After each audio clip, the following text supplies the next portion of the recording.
I'm Mark Dunn, the editor of investment magazine Portfolio Institutional. And for the next hour or so, I will be hosting a discussion on LGPS, or local government pension schemes. They're an important part of the institutional investment landscape. Indeed, the 89 local government pension schemes in England and Wales manage more than £250 billion of assets for teachers and police officers. Now, that's big enough to attract the government's attention, and they want to use some of that capital to help repair and upgrade the UK's infrastructure. So 5 years ago, it asked these schemes to join one of 8 pools in the hope that they could work together to achieve that. And today, what I want to do is scratch beneath the surface to find out exactly what's happening with these schemes.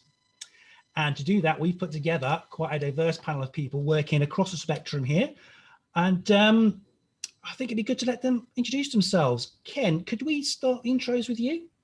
Sure, thanks very much. Ken Kinsell, I'm President and CEO of Churchill Asset Management. We are the investment affiliate focused on private credit investment in the United States. And we are part of Nuveen, which is the asset management arm of TIAA, the large US pension plan. Nuveen manages about 1.2 trillion in AUM, and we're the exclusive manager for them in private capital, obviously managing capital for both TIAA and many, over 200 institutional investors globally. We manage today about 32 billion in various direct lending strategies, focus on middle market private credit, and obviously delighted to be part of the panel and hopefully contribute to the discussion. Great. Thank you, Ken. And Adrian. Good afternoon, everybody. My name is Adrian Jones. I'm one of the lead portfolio managers in the Allianz Global Investors Private Markets division, part of our alternatives pillar. Allianz Global Investors is a full-service asset manager active in all of the traditional public markets, but also with an increasing focus on the rapidly growing private markets. Within our team, we manage investments for people from both the LGPS sectors, from the insurance sectors, and including our own parent, which has made a significant contribution to the strategy. We focus on all sorts of private credit, but my focus is on infrastructure debt and certain specialist property sectors.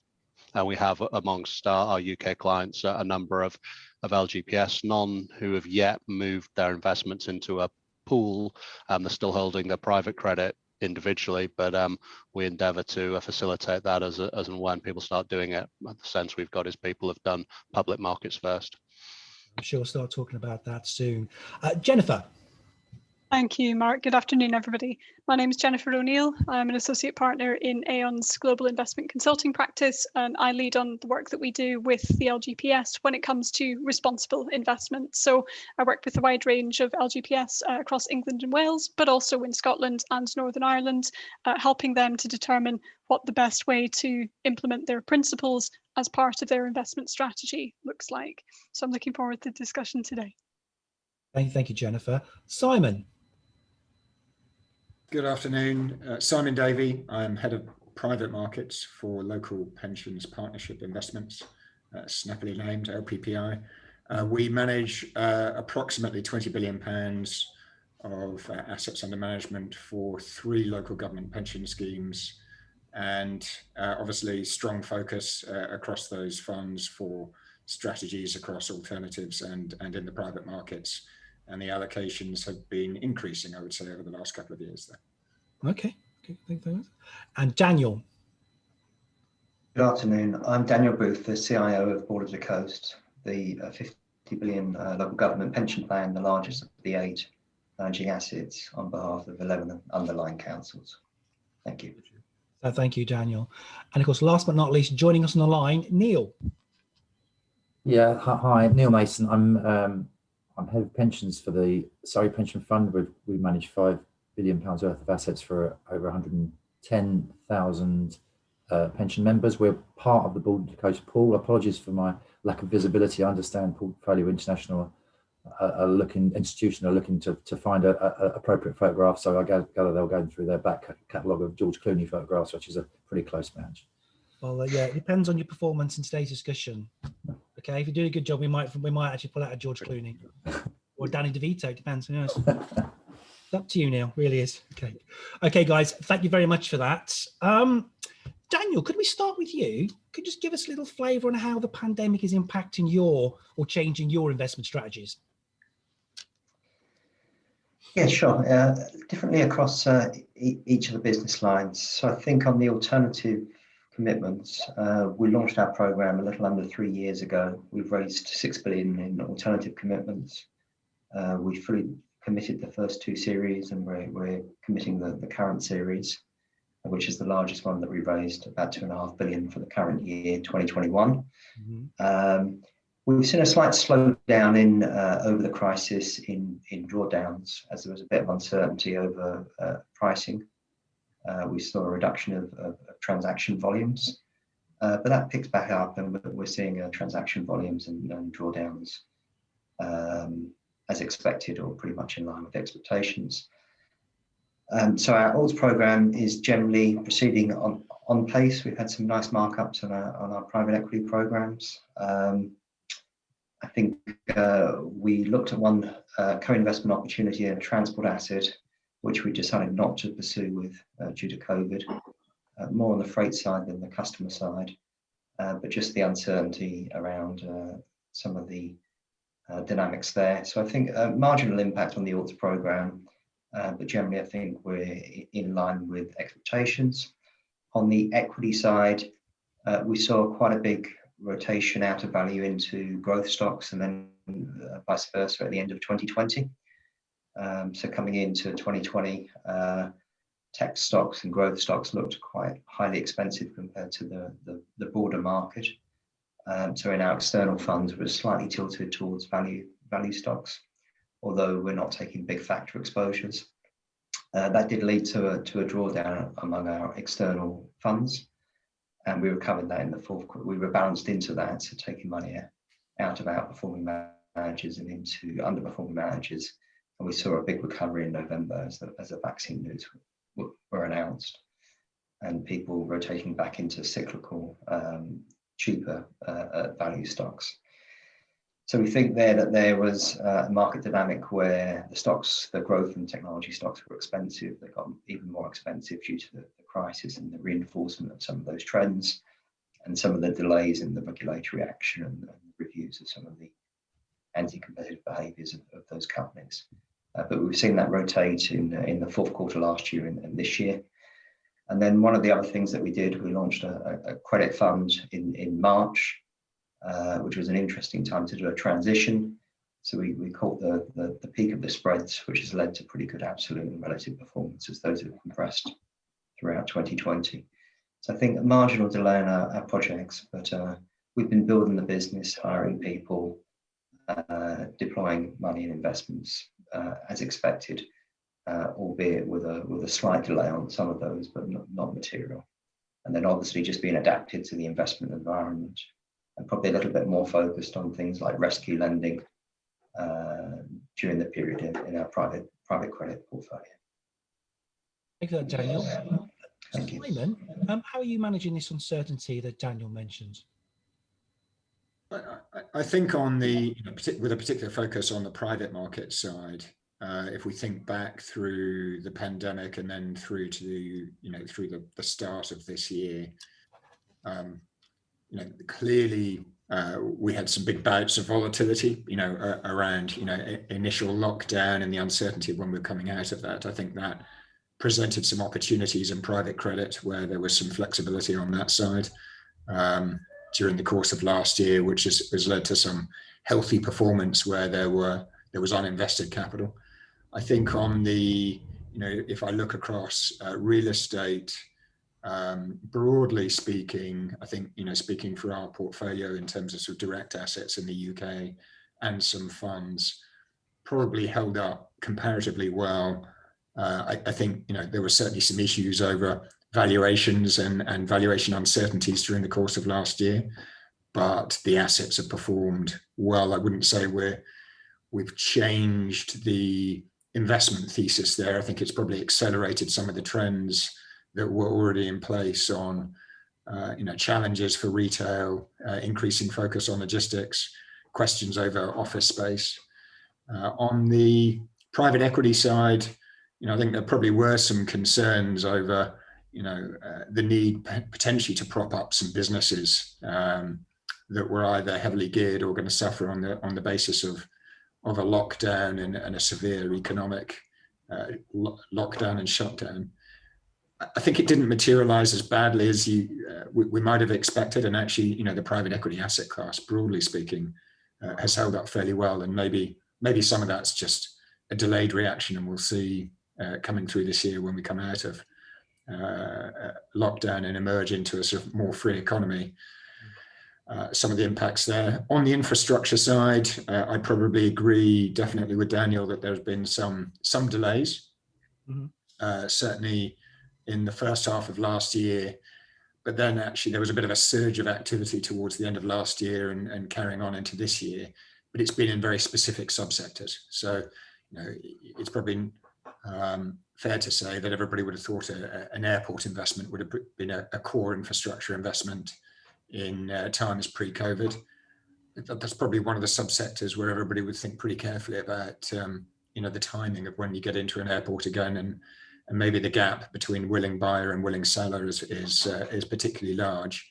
But broadly speaking, I think, across the private market assets, the level of liquidity which has been pumped into the market by central banks, and so the stimulus there means that, continuing to see lots of opportunities, and unfortunately at very high asset prices. Gotcha. Okay, thanks very much, Simon. Thank you, Neil. Build Back Better has been quite a political phrase at the moment, and there is hope that when things do start returning back to normal, as we're seeing the early signs of, that there'll be lots of sort of opportunity. Perhaps is this something you're looking at? I think, depending on what we mean by Build Back Better, I think certainly we have increased our expectation in infrastructure assets. So I think that will probably strike the chord. We've certainly had that opportunity more readily available through our access to the additional expertise that the pooling brings. We've increased our asset allocation to private market assets across the piece from 5% to 20%, with a dedicated 6% allocation to infrastructure. So taking the comment literally, Build Back Better, yes, I think we're quite optimistic about the opportunities in particularly infrastructure. Okay, so one of the sort of criticisms that I hear a lot is the fact that the projects aren't there. The political will's there, but not the projects. Is that something you're finding? I think we're getting allocated at the pace which we require at the moment. So it's not been a particular issue for us, and I suppose it depends on when you're looking at this from a regional point of view or not. It may be that there could be limited projects available in the UK. There is certainly lots of competition for those. I think we'd have to say, as our fiduciary responsibility and as pension fund managers, we have a duty to cast our gaze a bit wider. So we're certainly finding that we've got opportunities across outside the UK, and that we're able to allocate at the pace that we need to. Thank you very much, Neil. Thank you, Ken. You did talk quite a bit in your introduction of exactly what you're doing, but could you explain just a little bit more about how you're working with local government pension schemes? Sure. We have many of the local government pension schemes as investors today, both in our prior funds and now in our current one. What we see from them is really a focus on very consistent, stable, recurring yield. There's obviously a need to support their members, very similar to TIAA, an ongoing need to provide that current income. And we believe that private credit, the area we focus on the more conservative end, frankly, of the private credit market, provides a very consistent, stable, recurring revenue for their members and for TIAA and their over 5 million college and university professors throughout the U.S. It's been a focus of ours for our entire history of 15 years. We've invested over $17 billion in middle market senior loans. In many respects, I would characterize what we do as bank replacement, if you will. As the market in the US has really transitioned to private credit managers, certainly the largest of those, like ourselves, have developed various specialties, and ours is really on the more conservative, more traditional end of the lending market, consistently delivering a 7 to 8% current yield for investors, and that's a real focus today as the pension schemes look to support their participants. I'm proud to say that through COVID, we've not had a single loss or default in our portfolio on a single investment. So our portfolio has actually performed extremely well. COVID's been an interesting time and dynamic as it's played out. And one of the things we have found is that focusing on top tier private equity investment partners who have well-capitalized businesses and away from areas like oil and gas and travel, leisure, restaurants, retail, none of which we've ever invested in, has served us very well. So it's been I think a very interesting time for private credit, and an opportunity for more traditional managers like ourselves to really distinguish ourselves in the market. So we're proud to serve the pension schemes in the UK, and obviously look forward to continuing to do so. So I think we'll come back to the private credit element that you mentioned earlier on, because that's quite important. Adrian, same question to you, really. What exactly is it you're working with local government pension schemes? Exclusively on the infrastructure private credit side of things, and some more recent specialist property. But again, echoing some of the themes that Ken's just brought up, generally it's LGPS who are looking for that stable recurring yield and income, and infrastructure, which a debt of which we've done 20 billion over the last 9 years globally, not just in the UK. It is one of those asset classes which promises that. I think one of the things that COVID's highlighted is that infrastructure generally has performed as we'd hope. The reality is you don't get the same yield on infrastructure as you get on more punchy asset classes, but then you expect when events like COVID come along, you get your return in not suffering losses, and that has been the case. Like Ken, I'm proud to say that we've never had a payment default. But within the infrastructure asset class, the broad infrastructure asset class, has already been highlighted. Certain sectors have been badly affected, airports being the obvious one. And whereas some other sectors which you may have expected to be affected, like toll roads and marine ports, have shown remarkable resilience. Marine ports in particular, the goods have kept flowing even when private travel by individuals has been curtailed, and the toll roads, basically they're off when the lockdown's on, and they're back on straight away, bouncing back to near pre-COVID levels as soon as people can travel. There's a latent demand for them. Airports is a very different story, and it shows there the value of good asset selection. I think as we come out of COVID, the recovery of airports will very much reflect where you are in the sort of pecking order of essentiality, and also structure of your deals. And as Ken mentioned, the quality of the equity sponsors as well, whether equity sponsors will engage with creditors and address issues. So it's been a valuable proof of a lot of the things which perhaps people thought were a little bit theoretical before. And hopefully we're delivering to our clients what we promised them, which is stable recurring yield, even when the whole world goes a little bit crazy. I think one other thing, don't want to speak too long, but I think one of the challenges, you talk about the build back better, a lot of that stability and recurrence that we like about infrastructure is because a lot of infrastructure has been historically old economy, things we all understand, like roads, bridges, ports. The demand for new infrastructure is new technology, and I think it's something, it's a work in progress where people can deliver, secured on new things with new types of technology, whether it's IT, telecoms, communication, which is shown through lockdown how important that is. I mean, this call today is only possible because so many people have got high-speed broadband, and that's a big growth area, but it's a very different thing to financing new technologies with technology risk and more competition risk than financing a near monopoly marine port or something in its hinterland. So it's an interesting time, but I think for the investors who are selective and the managers who work with them to make those right selections, there's actually a bigger chance to differentiate yourself through good asset selection. So I think Build Back Better will be interesting.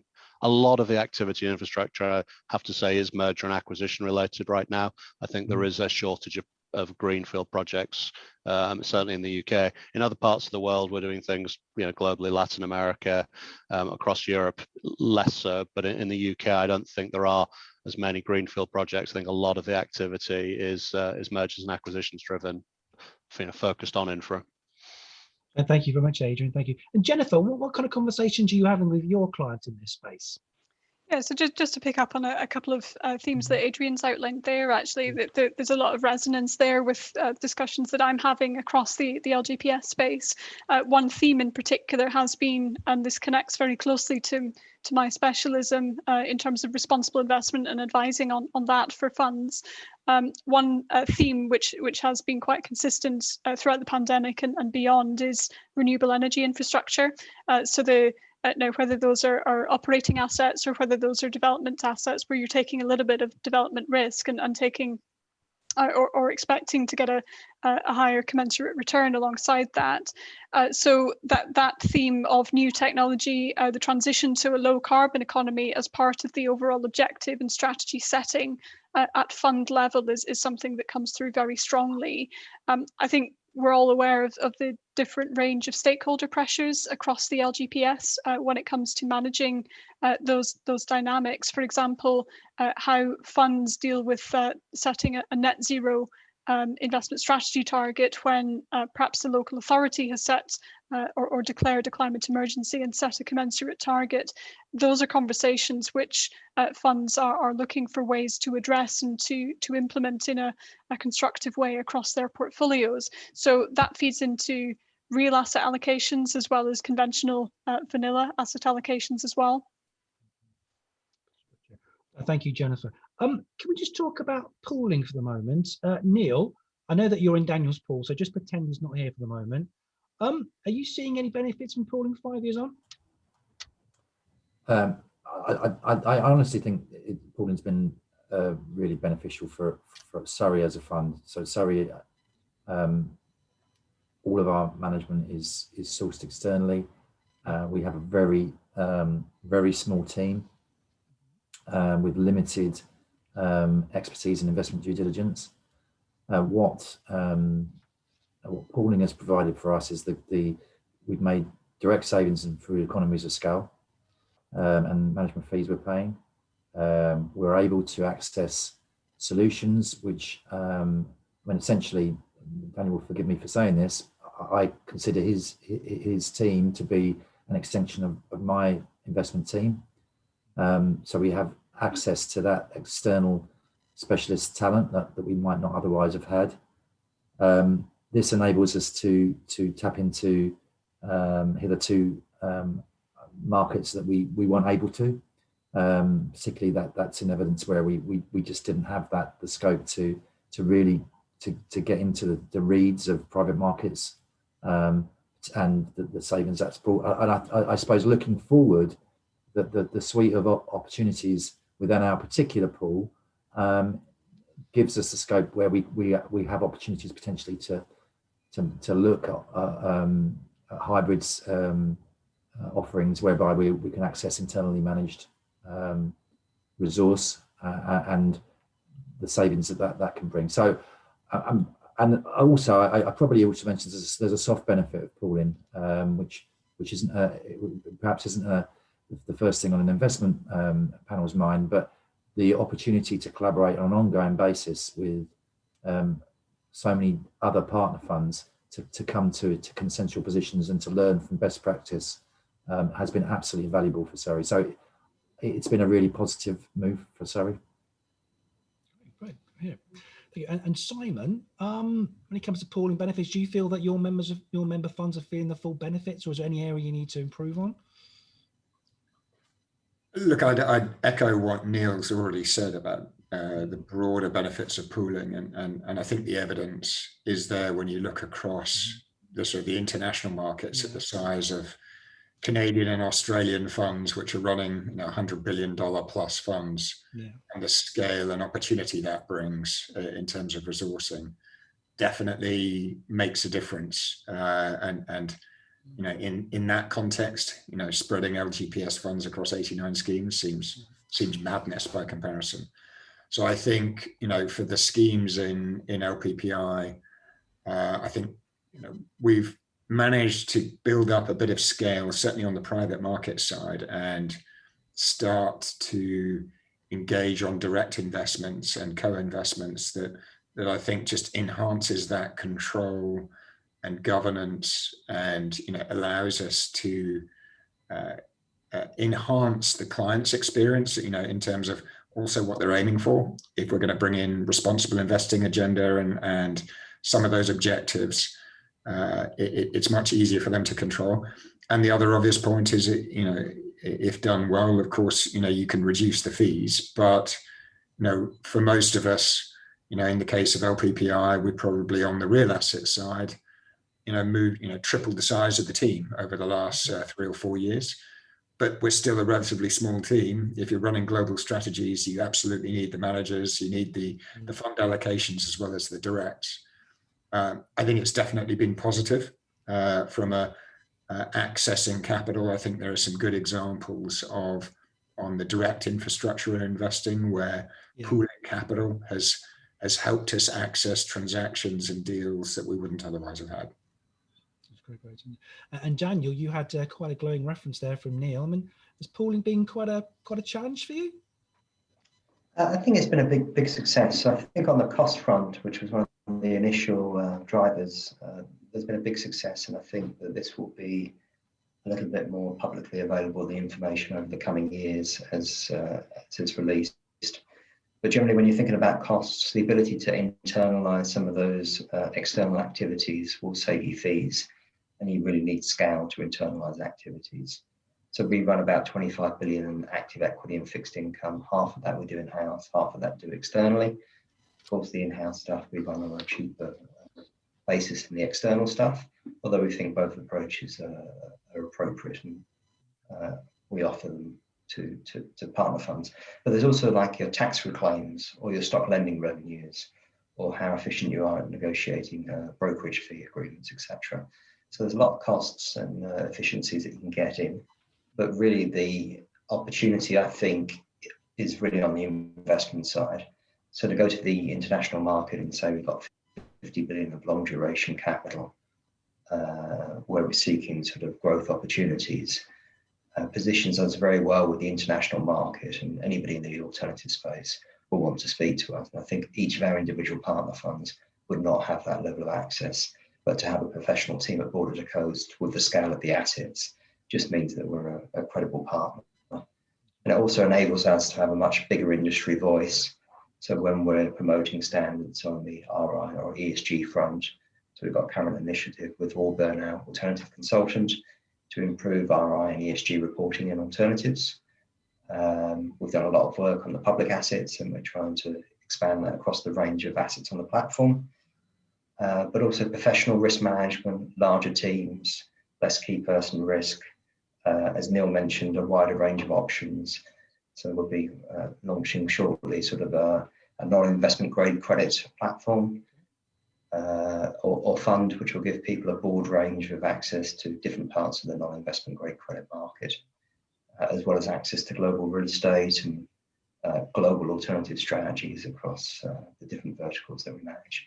So I think range of options will improve, although sometimes the timeframe to launch those are a little bit longer, given that we've got so many parties involved in the initial agreements.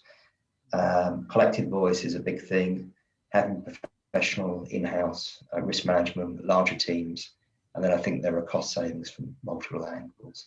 So I think it's been a pretty positive experience, but I don't think we've done well enough to really get that message across. But hopefully we're working on that going forward. Good. Okay, thank you for that, Daniel. Thank you. Now we've heard from the pools, from the schemes themselves, talking about private investment and alternative investments. Adrian, you guys have got a residential housing fund. Is that anything your LGPS clients are looking at, or should they be? Well, definitely they should be, but without pushing it too hard. It's something that's fairly new, and it's part of the sort of leveling up agenda. It's to address the financeability of homes for younger people, and it's a hybrid between renting and outright ownership.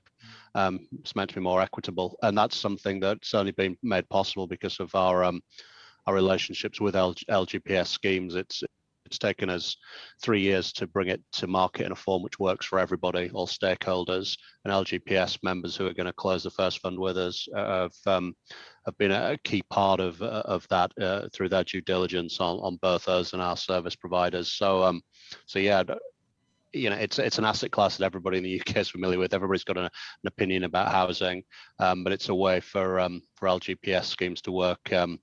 To deliver something which has the kind of benefits that Jennifer was mentioning in terms of both social justice is too strong a word, but certainly giving people a chance to get on the ladder, and at the same time providing then a platform from which you can then start to sensibly talk about things like ESG and home efficiency improvements. I mean, like everybody else, we love financing renewable energy, big shiny things which have a direct impact on carbon, but actually quite mundane things like cladding old buildings and replacing leaky windows and things actually cumulatively perhaps have a bigger impact, and so through things like property investment you can do that, and that's certainly one of the angles of this. It's to address a financing need. It addresses again another way of bringing this recurring income that investors want, but in a way which hopefully is a bit of a win-win for everybody. And we've always seen residential property as part of the infrastructure spectrum. A lot of the infrastructure we all talk about ultimately gets paid for by the household, whether it's utilities, it might be physically connected. A lot of people investing in EV charging for electrical vehicles. That ultimately tends to have a link to where people live as well. So we don't see property as always been completely distinct from infra. It's certainly a hybrid area where you can get the same cash flows if you structure it properly. So that's one of the good things that's come out of COVID. I think that people have taken a big, long, hard look at the use of property again, and are willing to consider some new things.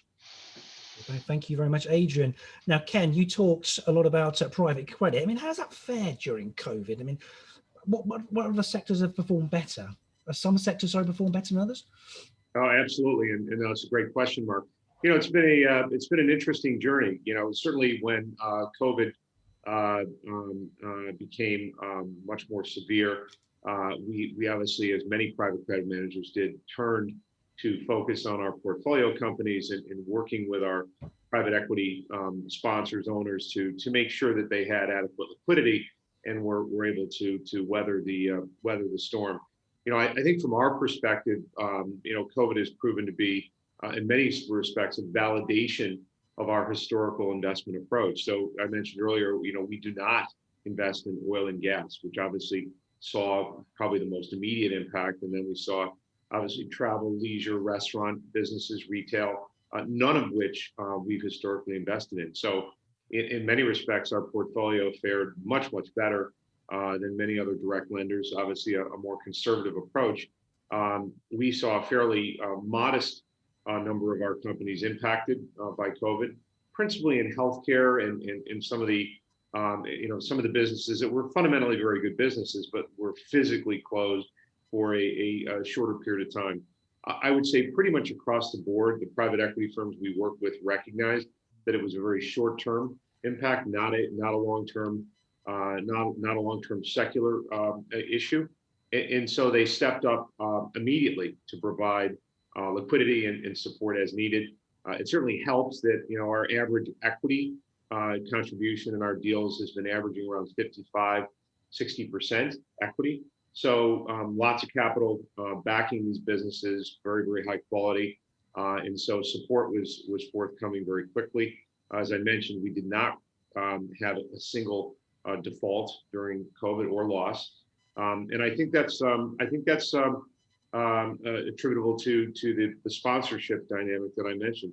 And what we saw then, post that initial kind of wave through the portfolio, was a tremendous resurgence in activity. In fact, in the third and fourth quarter last year, we saw a huge uptick in the amount of investment activity and new deal activity. primarily with non-COVID impacted businesses. In fact, businesses that were in many respects benefiting from COVID. I can think of a company that we financed in October of last year that was one of the leading providers of protective gloves and latex equipment for food service and food processing. They obviously saw their business take off in a massive way during COVID, and actually were brought in private equity to help facilitate the growth. And we earn a very attractive return on those investments, typically at 8% or more, which we think is great risk-adjusted return for businesses that have proven to not be impacted, or in fact may even be benefiting from COVID. So certain areas like software as a service, recurring revenue, we've seen a huge uptick in the amount of software activity, investment activity. We've seen a big increase in certain healthcare areas benefiting from some of the advancements in COVID, logistics and distribution. So when you talk infrastructure, I would think about it more broadly. These are all effectively infrastructure investments in a new world post-COVID economy as folks work remotely and look to connect in different ways and deliver goods and services to the home. So, it's many respects, it's been not just a validation, but an accelerator of investment activity. We had a record quarter in the fourth quarter of last year. In our senior lending business alone, we invested nearly $2 billion in the fourth quarter. We saw Q1 was a lot of activity, but ultimately that culminated in the second quarter of this year, where we had our second most active quarter in our history. And what we're seeing is generally better pricing, typically anywhere from 25 to 75 basis points better yields. And I think that's a result of some of the disruption in the market. We're seeing premiums to the broadly syndicated market at all-time highs now, which is very interesting, typically as much as 200 or even 300 basis points. Certainly, we've seen a rotation away from high yield with many of our investors as they've looked to position themselves for potentially rising interest rates. And our loans are all floating rate. So, I think that investors see that as a natural hedge against any potential inflationary pressure. High yield, obviously fixed rate, and frankly, heavily invested in energy. So I think that COVID in many respects for us was a watershed year. We raised over $6 billion in capital in 2020. We invested about the same amount across our strategies. And I think that as we look forward, we're continuing to see good economic growth. And so, from our perspective, certainly, the 2020 has been in many respects a tale of haves and have-nots. And I think that when investors talk about kind of the monolith of private credit and the capital that's been allocated there, I think increasingly they're distinguishing between the very long tenured, track record validated managers that have a history of delivering for their investors, and maybe some of the newcomers that have tried more aggressive strategies, maybe look good in the short run, but didn't fare so well through COVID. And I think that's a good thing. And I think as managers, it's important that our strategies be tested. And I think COVID served to do that. And I'm reminded the expression when the tide flows out, you get to see kind of the various seashells on the shore and the various winners and losers. And I think that COVID has served in many respects to do that. So it sounds like a good time to invest in private credit. I think it's a great time. And it's interesting, obviously TIAA, large pension scheme in the US is a big investor of ours. And I talk often to their CIO and about investment opportunities in the current climate. And, it's interesting, they made the decision for 2021. They allocate overall to us about $3 billion a year, but in senior lending, our dedicated senior lending strategy for 2019 and 2020, it was about $1 billion US dollars per year that they allocate. They increased their allocation to private credit to our senior lending strategy by 50% in 2021. And I think that was obviously a direct result of the performance through COVID and the stability of our valuations and our portfolio. I mentioned the loss situation. Our valuations, never reached below 96, 97 cents on the portfolio, and that was really more spread mark due to market disruption and spreads, not credit. And so I think that it's a great time. As I mentioned earlier, pricing is up, solidly and certainly absolute on a relative basis. Covenants and structures remain very reasonable. As I mentioned, in all of our third-party funds, we have traditional financial covenants in our deals, and obviously that served us well to bring those private equity investment firms back to the table, in addition, obviously, to the amount of equity that they've contributed. So better structures, better pricing, reasonable leverage, and obviously, as we look forward, we think an economic recovery that should fuel solid growth for those businesses that are really not COVID impacted as the economy recovers.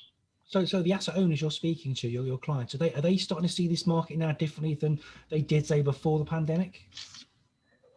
Yes, no, I think that what they're seeing is excellent relative value, okay. Both to the public markets and to various other asset classes, and I would say relative value within private credit. I think that investors increasingly are saying we need to focus not just on the lender that can roll the dice, if you will, to get a marginally higher initial yield, but let's focus on the lender that can deliver a stable, consistent, recurring, I like to call it sleep at night revenue, a yield to their retirees and their investors, and I think that's that really plays to our strength. That is absolutely what we do, and I think that our investors have responded to that significantly. We I mentioned 2020, we raised about $6 billion of new capital. Interestingly, in 2021, that number is already close to $9 billion this year. And what's interesting about it is you would say, well, what does that mean for deployment? And what it means is that we are able to speak to more per deal. And that's actually very important, because the private equity firms we deal with need a full solution, right? So increasingly they're turning away from public markets, which are more volatile, have more risks and issues, disclosure issues, ratings issues, flex in pricing, and going to one or two key larger private credit managers and saying, can you deliver $250 million or $300 million or more? And so what it's actually done is it's narrowed the number of the largest providers who can really do that. And so by raising more capital, yet maintaining diversity at the fund level, what we're able to do is deliver at the investor level, at the private equity level, a large scale $300, $400 million solution.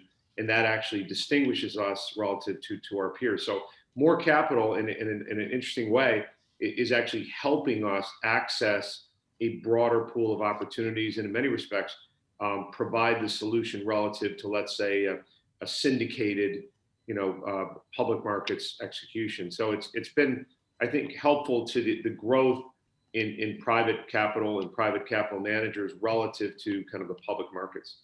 So that's how you're differentiating yourself in what's quite a crowded market. Okay. Could I say something to echo that?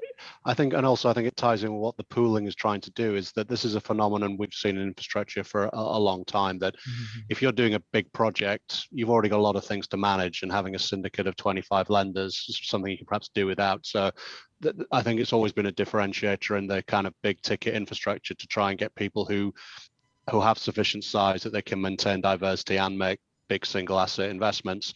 And I think in a way that's very analogous to what the pooling's meant to be doing for the LGPS. They can bring together that concentrated firepower and do that, and you do genuinely get the benefits that Ken mentions.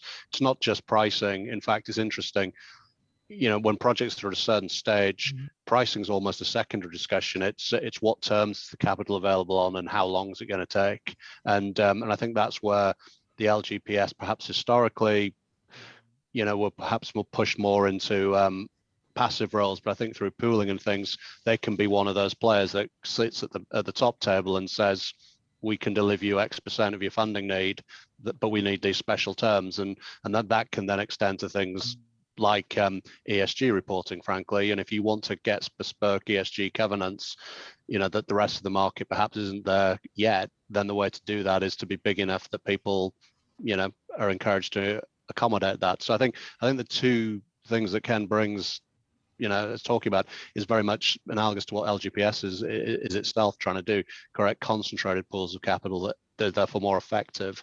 And I think the private markets is the way to do that, because it's obviously and inimical to what you're trying to do in the public market, where you don't want to be controlling a whole issue, whereas in the private market you really do. And and we've seen that also, if you do have to address issues that arise because of COVID, if you're the only creditor, or if you're one of two or three, you can resolve things very quickly. As soon as you have a lot of people, everything just takes longer. Yeah, Mark, if I can just add a couple of points onto that, and then excuse myself because I've got a hard stop. Yes, of course. So I think a lot of opportunities in rescue finance and specialty finance during the crisis.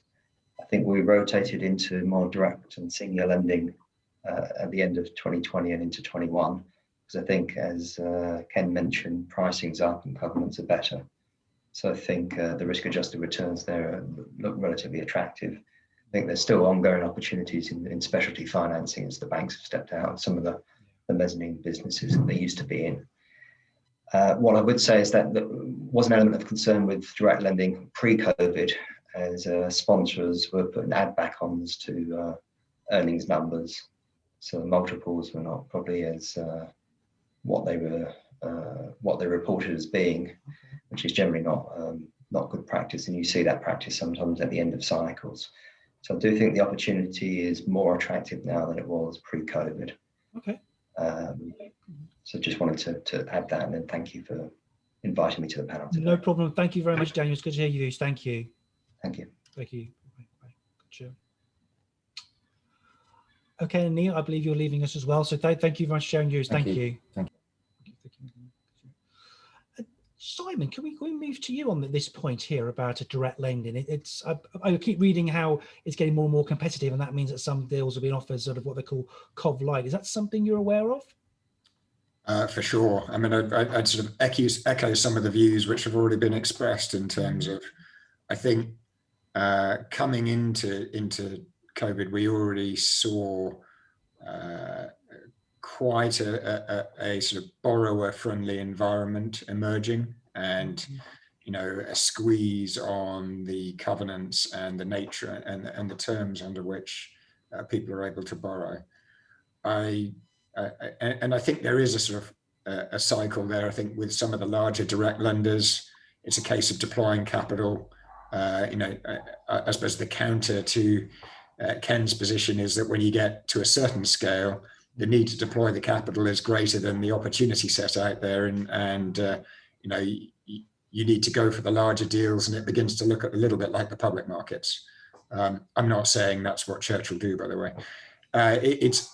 I think what we certainly saw, both the pricing and the terms for borrowers getting better and better.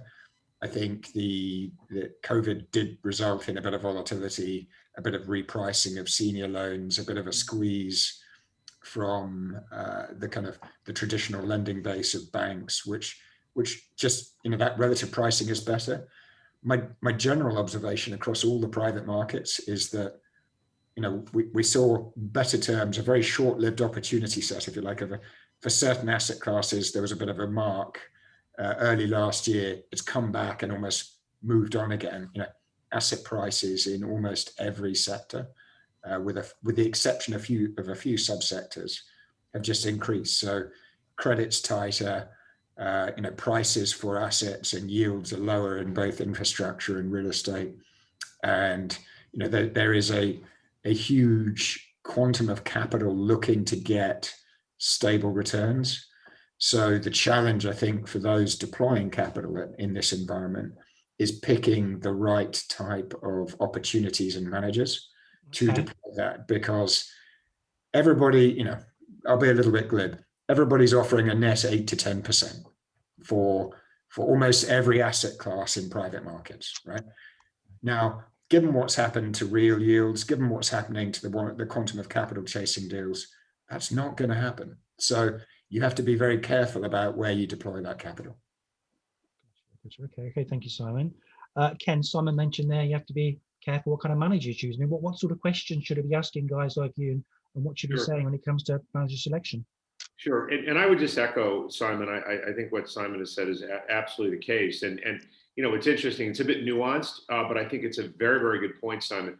I would say that certain managers, and certainly I would not consider us among them, have gone to size alone to try to compete in the market. And when you do that, you're absolutely right, you do start to bump into the syndicated loan market. And in fact, that becomes your competition.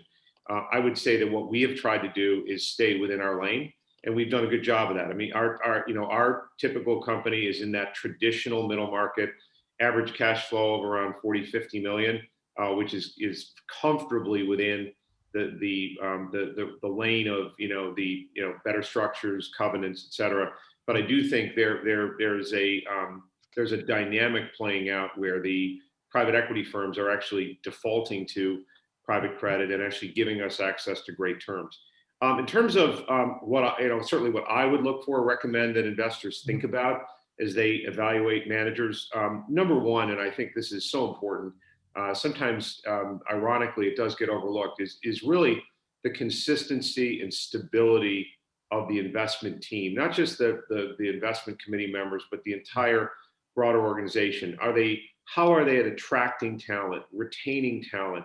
Not just at the 2 or 3 key individuals, men or women at the top of the organization, but also throughout the investment ranks. At the end of the day, a deep, experienced team with a long track record of investing through cycles, through the GFC, through COVID. How has the strategy performed? Has the manager consistently focused on that strategy and delivered for the investors? So track record, number one. Right. In consistency of approach and team and continuity and people, number two. Number three, I would say is alignment. And I think this is another one where, frankly, we as a firm really shine. About 35% of every loan we make is on behalf of our parent company, TIAA. So we look at the world very, very similar to the pension schemes in the UK and throughout Europe and even Asia. So we're an aligned investor. We think long term. Frankly, no one transaction is going to change or make a difference. So every single deal is looked at as a deal that if there are issues or concerns on the credit, we simply pass. We have a unanimous investment process. So we either all own it or we don't do it. And I think that the process and the mechanics underlying how investment gets made and the alignment with your asset owner is extraordinarily important. The last two things I'll mention, which are really important day to day in sourcing investments, are scale. And if you look at the amount of scale that the largest managers have obtained, I think it's critical today. I think the days of private credit being a bit of a hobby or a boutique where you invest $10 million in a business or an investment, I think are increasingly very hard to come by. And so I think scale and deliverability of solutions, and then finally differentiated sourcing. And I didn't mention this earlier, but TIAA is one of the largest limited partners in private equity funds in the United States. And so we get an inside view on performance, research, how the track record is played out, their commitment to ESG. In Jennifer's case, all of the private equity firms we work with are defaulting heavily now toward upgrading their ESG sustainability policies. And by definition, we're following with them to make sure that we simply are doing the best in that area as well. So I think that differentiated sourcing through those LP relationships, which frankly is a tremendous advantage, is also something that investors should look at. How do you source your deals, right? You don't want to compete purely on price, right? If that's all you're doing is competing on price, it's not going to work out well. So I would say the 5 things are track record, consistency of approach, alignment, scale, and diversified sourcing. Thank you, Ken. Thank you. Time is catching us up now, so let's move on to the topic of ESG. Jennifer, so how are local government schemes, how are they integrating concerns about climate change into their investment strategies? Yeah, absolutely. I mean, climate risk and climate opportunities, in fact, is a major component of discussions that I'm party to with LGPS across different stages of their journey on that. I mean, for example, you take some that are very, very advanced in what they do and have been thinking in this way for some time. But just next week, I'm actually hosting a webinar with Aon's head of catastrophe modelling and bringing in expertise from the LGPS as well to help funds put into practice what some of those risks and opportunities look like. So if we look across the last decade, then our research and modelling tells us that that was the most costly decade in history for climate-related weather incidents. I think that there's a great case in point right now, which is the heat wave across North America. The wildfires are one thing where there's a very physical and tangible outcome of that, but thinking about it in slightly different terms, there's a societal impact as well, right? You have people exposed to prolonged periods of heat where they don't have air conditioning in their homes. Those people are largely working from home at the moment, so productivity levels drop because people simply cannot deliver the same level of output if they're subject to those stresses. Buildings are not designed, going back to our infrastructure conversation earlier today, buildings are simply not designed to cope with that prolonged extreme period of heat. When those buildings were constructed, this wasn't envisaged. So we really are at a stage now where needing to think about the physical and transitional implications, particularly across the LGPS, where you have an indefinite time horizon.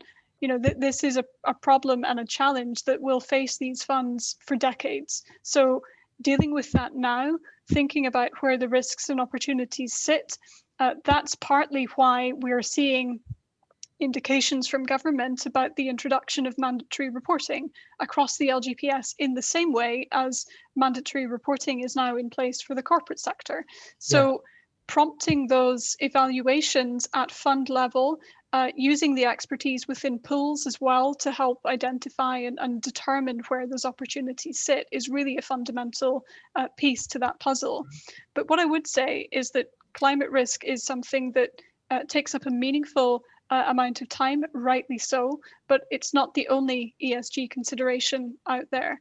And I think sometimes there is a focus on particular issues and less of a focus on other issues where we should be mindful that these things are interconnected. They do relate to one another. And we should be mindful across the spectrum of ESG issues and not focus on one to the exclusion of the rest. Gotcha. Thank you, Jeff. And from what you said there, I believe that the introduction of mandatory TCFD reporting, that's going to be a help, not a hindrance to the schemes. I think so, yes. And I think that there will be a learning process involved, particularly for funds that don't have regard for that at the moment. Several do. Several have been reporting under the TCFD framework for some time now. But I think ultimately the intention here is to prompt that evaluation and illustrate how that's happening. Now, whilst there's a focus on the disclosures elements in TCFD, actually there's a huge amount needs done before getting to that point. So all of the governance related, strategy related and risk management related elements lead up to that point. And it's really important for funds who perhaps don't have that framework in place right now to make sure there's adequate time for that. It is something that will take some time to work through and will need some support, perhaps from pools, from asset managers, internally across the officers, as well as input from committees. Great news, great news. Thank you, Jennifer. Thank you, Simon. So to ensure accurate reporting, I think you're having to sort of beef up and improve your governance structures here. Is that something you've been doing? I wouldn't say it's governance structures. I would just say I would appreciate what Jennifer's raised there in terms of the challenges for the funds. I mean, there are a number of our ultimate clients who are driving hard on certain elements of this agenda. Some of them are very focused on climate change and net zero commitments, others on the broader ESG agenda. I think there's a difference also in terms of geographies. You know, I would observe broadly that Europe is a little bit ahead of North America on this more widely in terms of the awareness of some of these themes. I think the resourcing of this is particularly challenging. Certainly, when we're talking about setting up platforms, as we have done under pooling, for investments. In some of these investment areas, like in infrastructure and real estate, there is a real focus in the investment agenda and of appreciating these risks as part of the ordinary case of underwriting an investment and the risks to returns. That was probably, I would say, there already across the investment team and the way in which you go about the underwriting. But you need to be slightly more explicit in the way in which you pull out and disclose some of those risks. And then from a monitoring standpoint, there's a lot of the data that needs to be extracted from the companies, from managers and others to evidence what the teams are doing. And that side of things, so in addition to the sort of framework of making the decisions with the right focus and being able to then evidence that back to your clients, I think it is an additional burden on the teams. There is definitely going to be a need for further resource, and that's a challenge when we're facing already the challenges of deploying capital in the right areas and trying to underwrite the investments. If you have the additional layer of reporting, and then what goes with that, as Jennifer mentioned, you've got to do all the steps, 1 through 5 before you just report on it. You've got to have the data, you've got to have filtered it, it's got to be part of your investment process. The team have got to give it the focus, the underlying investments have got to respond to that. So from an underwriting and a managing of assets, there is a sort of a whole swathe of activity that is, in addition to what we've already been doing on the investment side. And that clearly has a resource implication. You can train part of the team already to get up to that level, that standard. But I think what I observe is just a blizzard of different standards out there. Every acronym that you can think of has been attached to ESG items, trying to keep up. Is it the EU taxonomy? Is it UNPRI? Is it SDGs? Is it TCFD? The principles, I think, are probably clear to everybody on the panel today. The actual what standard you're reporting to and what counts as good, that's where there's a great lack of clarity on what everybody should be aiming for. And I think that is part of a challenge that we all face. It's a bit of a moving target at the minute. Okay. Thank you very much, Simon. And apologies, Mark, I need to drop off now, but appreciate everybody else's contribution, and have a good day. Thank you, Simon. Thank you. Good. Like Simon, I also have to drop off now. So thanks very much to you, Mark, Jeff, and to the panel. Thanks for sharing your views. It's been great. Thank you. Thank you. As it's just the three of us, I thought we could close, because we have just come up to the hour now. Just close by getting your thoughts and looking at the period ahead. I mean, Ken, what do you see as the biggest opportunities going forward for long-term investors? Well, Adrian, it's you and I, so we'll close it out, my friend. In terms of the opportunities going forward, and by the way, great comments. I would echo, many of the things that it's interesting to hear are playing out in the infrastructure area, very similar to private credit, and it's interesting to see the comparisons. I think the opportunities going forward are quite significant. The growth in private credit is still, in my view, in somewhere in the third or fourth inning. I think that what we're seeing in the U.S. market is quite interesting, and certainly, if history is any guide, we'll continue to see that play out with maybe a slight delay in Europe as well. But I think the trend is clear. The banks have moved very much to focus on the liquid markets, the distribution and investment banking business of really being in the moving business, right? And it's a better business for them. It's more economic for them. The return on equity is much better. Asset management businesses obviously are important to them as well. And they do those well, and certainly traditional banking. But I think that the business of investing in and holding large quantities of private credit and middle market loans is decidedly not the province and the future of U.S. banks. They, if you think about the dynamics in private credit, it was one thing when we were holding 50 million of a transaction, maybe clubbing it up with a couple of other lenders. But today, the solution may be a $250 million commitment that a bank would hold, not distribute, because these loans are not tradable or distributable. So in a sense, what's happening is the private credit managers are number one, replacing the banks. Number two, and certainly in sectors in the market that we play in. And number two is we're effectively syndicating, self-syndicating to our investors based on credit criteria as opposed to distribution criteria, right? So in the syndicated loan market, the standard is, can you sell it? And if you can sell it and you have enough orders, you just do it, right? That's the reality in the investment banking world. In the private credit world, it's, do we like the investment? Do we like the fundamentals? In our case, are we prepared to hold 35% of it on our own balance sheet?